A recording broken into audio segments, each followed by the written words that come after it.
किसी शहर में एक व्यक्ति था। वह हमेशा दुखी रहा करता था। उसे हमेशा ऐसा लगता था कि उससे दुखी व्यक्ति संसार में और कोई नहीं है।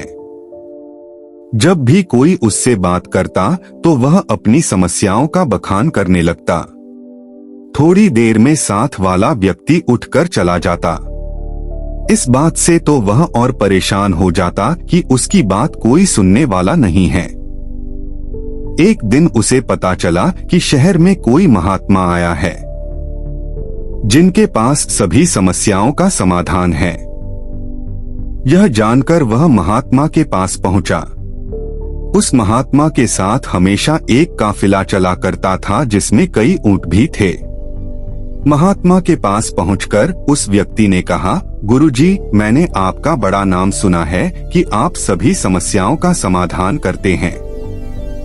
मैं बहुत दुखी व्यक्ति हूँ। मेरे इर्द गिर्द हमेशा बहुत सारी समस्याएं रहती है। एक को सुलझाता हूँ तो दूसरी पैदा हो जाती है। मैं अपनी आप बीती किसी को सुनाता हूँ तो कोई सुनता ही नहीं है। दुनिया बड़ी मतलबी हो गई है। अब आप ही बताइए क्या करूं? महात्मा ने उसकी बातें ध्यान से सुनी और कहा, भाई, मैं अभी तो बहुत थक गया हूं, परंतु कल सुबह मैं तुम्हारी समस्या का समाधान अवश्य करूंगा। इस बीच तुम मेरा एक काम कर दो। मेरे ऊंटों की देखभाल करने वाला आदमी बीमार है। आज रात तुम इनकी देखभाल कर दो। जब सभी ऊंट बैठ जाए तब तुम सो जाना। मैं तुमसे कल सुबह बात करूंगा।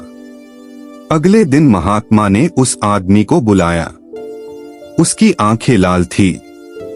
महात्मा ने पूछा, तो बताओ कल रात कैसी नींद आई? व्यक्ति बोला, गुरुजी, मैं तो रात भर सोया ही नहीं। आपने कहा था जब सभी ऊंट बैठ जाए तब सो जाना, पर ऐसा नहीं हुआ। जब भी कोशिश करके एक ऊंट को बिठाता दूसरा खड़ा हो जाता। सारे ऊंट बैठे ही नहीं, इसीलिए मैं भर रात सो नहीं सका। महात्मा जी ने मुस्कुराते हुए कहा, मैं जानता था कि इतने ऊंट एक साथ कभी नहीं बैठ सकते, फिर भी मैंने तुम्हें ऐसा करने को कहा।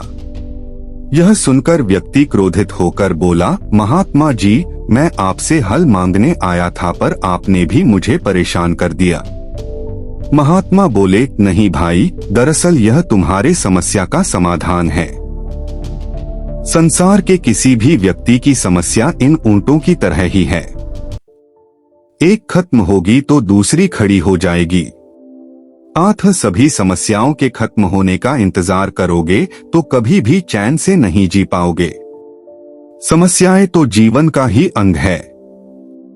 इसे महसूस करते हुए जीवन का आनंद लो।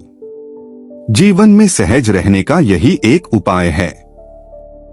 दुनिया के किसी भी व्यक्ति को तुम्हारी समस्याएं सुनने में कोई दिलचस्पी नहीं है, क्योंकि उनकी भी अपनी समस्याएं हैं। महात्मा जी की बात सुनकर व्यक्ति के चेहरे पर संतोष और सहजता के भाव उमड़ पड़े, मानो उसे अपनी सभी समस्याओं से निपटने का अचूक मंत्र प्राप्त हो गया है।